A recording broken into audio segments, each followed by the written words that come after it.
L'assistance financière est un sujet qui, jusqu'à présent, était très occulté du fait que cela concerne beaucoup de personnes, à savoir la famille essentiellement, les banques, les problèmes financiers, les tuteurs, les problèmes juridiques et les soignants, médecins et infirmières.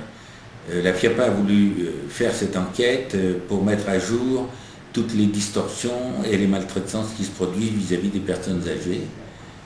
Notre enquête a eu lieu sur 4 pays, essentiellement sur la Belgique, l'Italie, l'Espagne et la France. Les résultats aujourd'hui sont sur 3 pays très fouillés. La France étant plus complexe, les résultats sont en cours et paraîtront à la fin de cette année.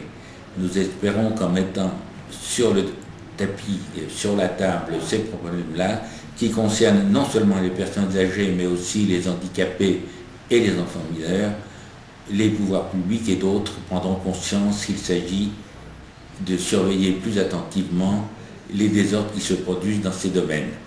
C'est un des objectifs de la FIAPA dans sa quête à une meilleure longévité des personnes âgées. En résumé, l'objectif est d'essayer de mettre en place des mesures qui soient législatives ou non, de protection de cette catégorie de personnes, enfants, mineurs, personnes âgées, personnes handicapées, de manière qu'elles puissent profiter pleinement de leur situation et qu'elles ne soient pas l'objet de contraintes ou de malversations, déguisées ou non, de différents corps de métier.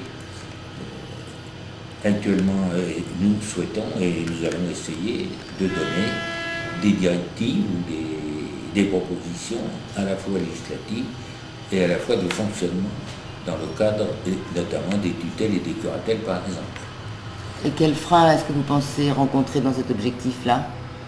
Nous ferons une analyse à la suite de l'enquête, nous ferons une analyse de la situation essentiellement en France au départ et proposerons au gouvernement, notamment au ministre des Personnes âgées. Le dernier secrétaire d'État, Philippe, s'intéressait au problème des tutelles et curatelles. Le prochain, je ne connais pas encore son nom, et nous lui proposerons des pistes et des mesures à prendre afin de protéger cette catégorie de population.